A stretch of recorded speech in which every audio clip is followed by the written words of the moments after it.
Bloxwich was taking shape, driven by industry and its many factories.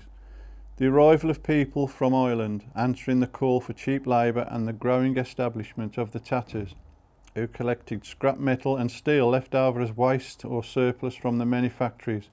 This provided an exciting period of time for would-be journeymen or those wishing to cash in.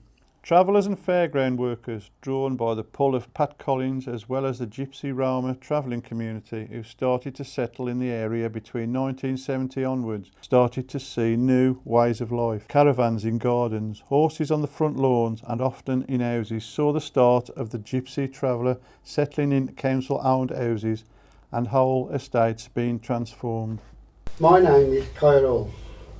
I'm a Bromley gypsy, brought up on the lands, picking and working on the fields. And I enjoyed it when I was young, and every spare moment when the weather picks up, I'm gone again. And all I need is a sheet and a set of bows. Tie them together, you've got a bag tent. That's what we more or less grew up in. But a lot of people get us mixed up. They see gypsies on the side of the road and council houses, you know, but they ain't gypsies. The people that's been in houses, got Friday out of the houses and tried to take our lives. And but you can always tell a gypsy, he'll never backchat you. He'll always give you the time of day. And if you ever come round where he's stopping and there's a pot on the stove or on the fire, you're always welcome for a meal.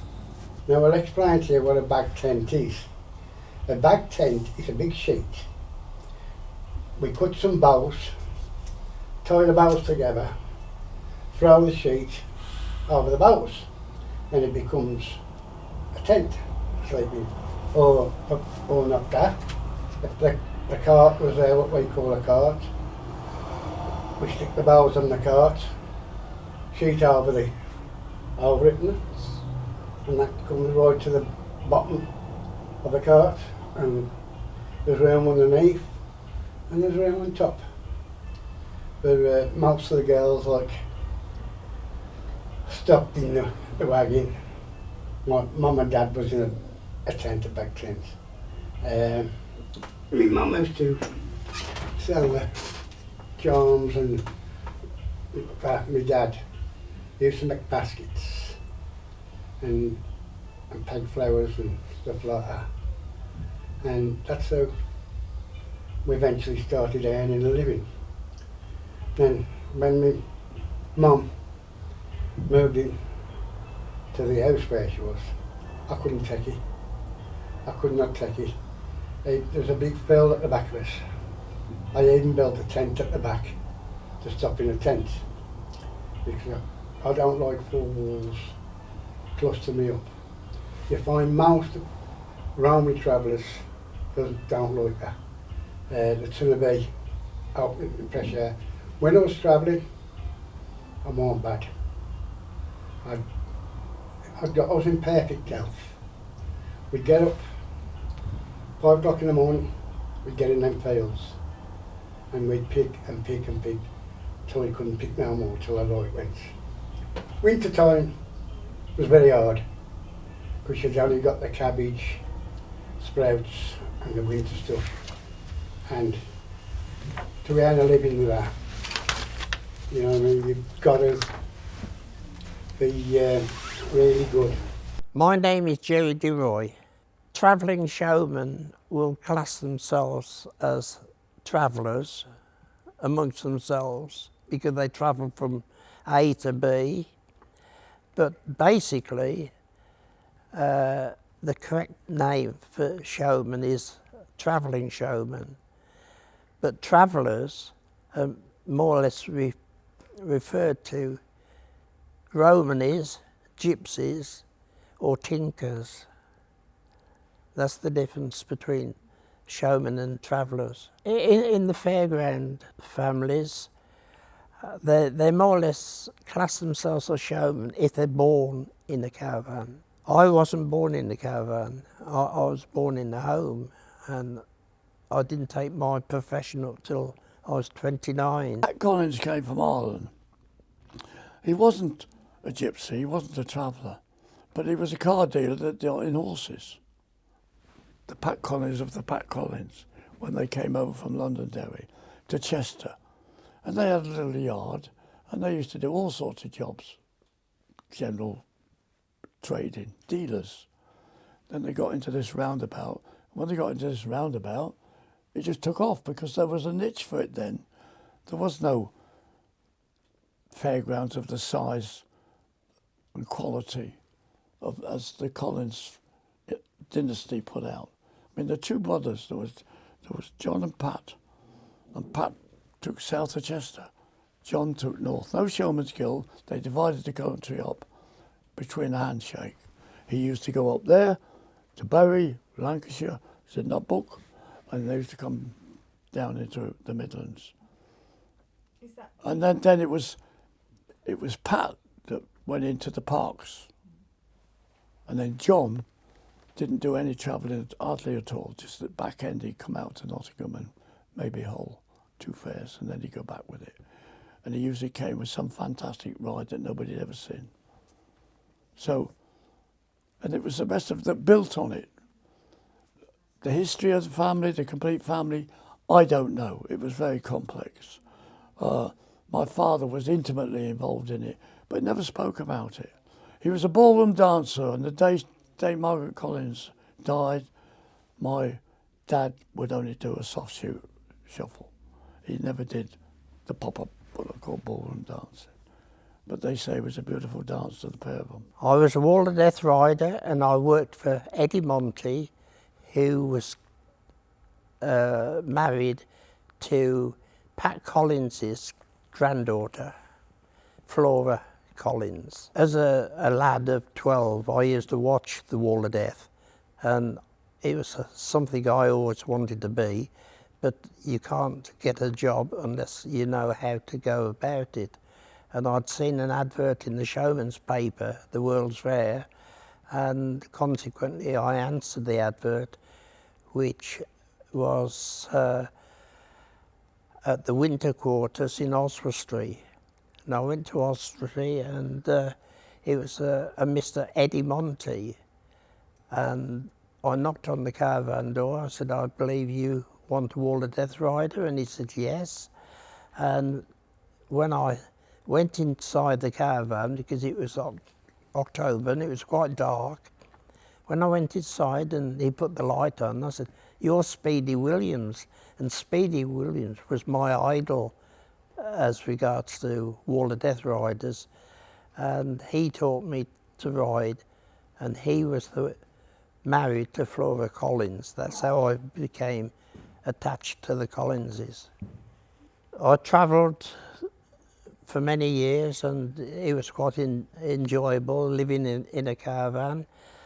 You have to get used to living in a caravan because you're in a smaller area. But once you get adapted to the size, you get used to it. And the funny thing is, although the caravan was 22 foot long and 8 foot wide, there's more space in a caravan than there is in a house, with cupboards and so forth. When I worked for Eddie Monty, I travelled most of the Midlands, but I only worked for him for 3.5 years, and then I joined Albert Evans, which was a Scottish showman, and I did 6.5 years travelling Scotland, north, east, south and west of Scotland. And the farthest up north was at a place called Wick. And unfortunately, I had an accident in Wick. Not on the motorcycle, it was on a Sunday afternoon. We were pulling down, which is dismantling the wall, and we had just 3 panels left, and we had some local lads working for us to help, and two girls were walking across this, and they were looking at more interested in looking at the girls than holding the hands up against the panels, and the panels started to fall, and they ran, and as the one panel fell, the other pushed me, because I was the only one holding the one, and I was wedged in between the wedge and the wall, and the third panel came on my knee, and it didn't break it, but my knee came up as the size of a football. I was 8. I used to play on my bike round Shack, because it was private land. Couldn't go on the road, obviously. So I learned to ride the bike for fun. One gear, push and start, still got it in the shed. Still goes. I've had my grandkids on it with my son. Then Dad built the wall up, used to build it up in the winter at Hook to practice and check the bikes and make sure they're all serviceable and to learn tricks and do all that sort of stuff. And I can't remember anybody ever saying to me, go faster or go slower or go higher or whatever. Just me and my sister used to go in. I got scars where I fell off, come a cropper, pick me up, so to get back on, and we'd spend hours and hours riding round that banking there like that line's doing up there. It's a very big banking, as you can see there, and Dad converted the steps on it because if you didn't, it would dig in, so you used to put little platforms, certain things you did.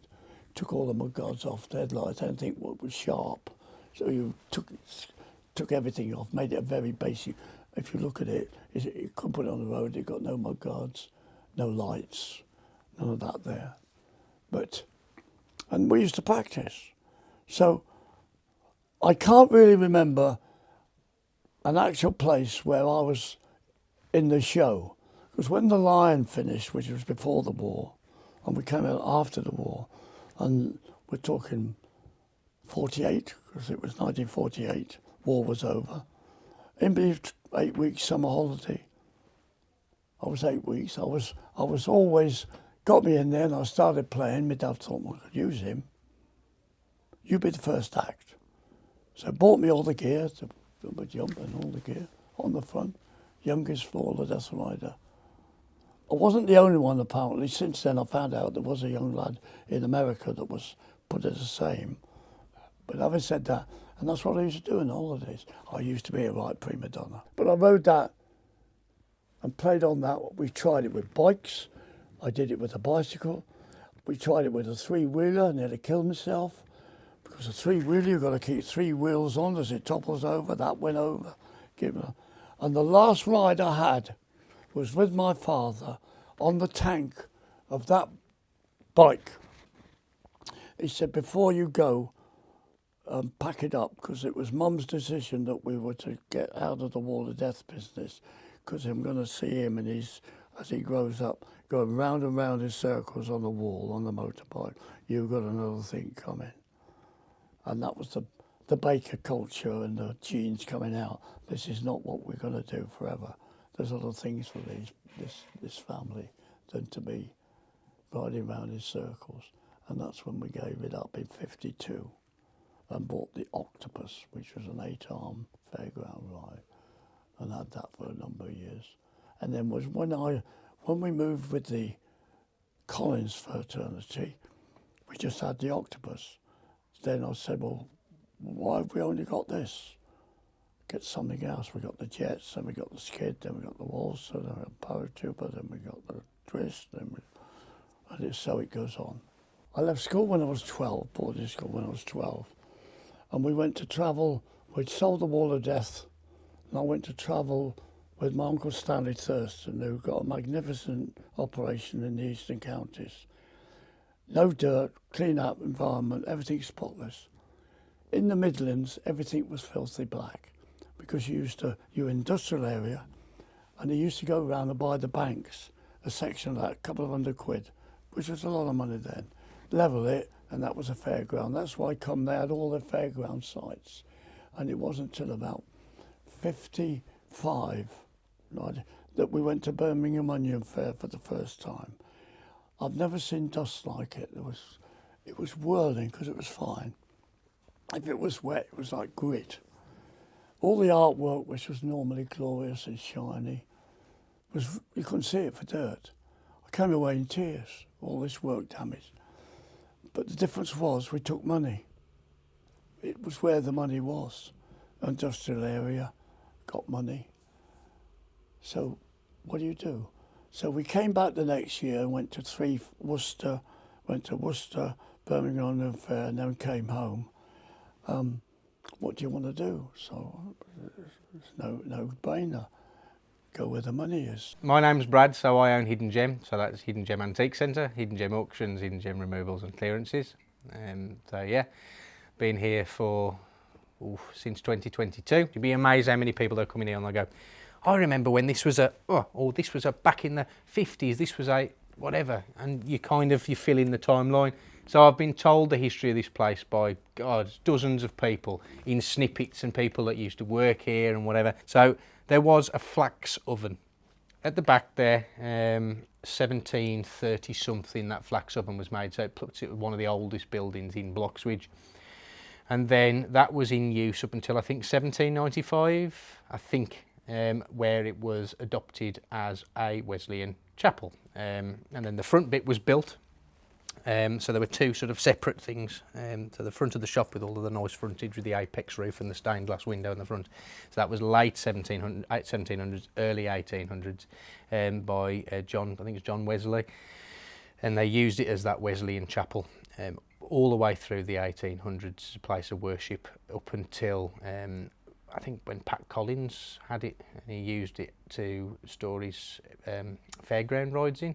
But I think he tried it as a cinema first in about 1920-ish, that kind of age, about 1920. I think he tried it as a cinema because he was actually at the same time bidding on or buying the Grosvenor, which now the Weatherspoons at the top of the town, the Showman.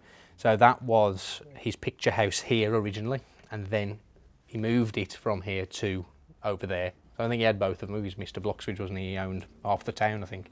So he moved his picture house from here to there and then repurposed this as a place to maintain and upkeep his fairground rides, his huge sprawling fairground conglomerate that he'd got going on. And the wooden doors that are situated behind me, which are obviously no longer in use and all boarded and bricked up and whatever now, they would have been open to allow the fairground rides in from the side. You've still got pulleys on the top of the building, which would have been used to raise things up through a hatch that's at the top as well. So if they wanted to carry things up.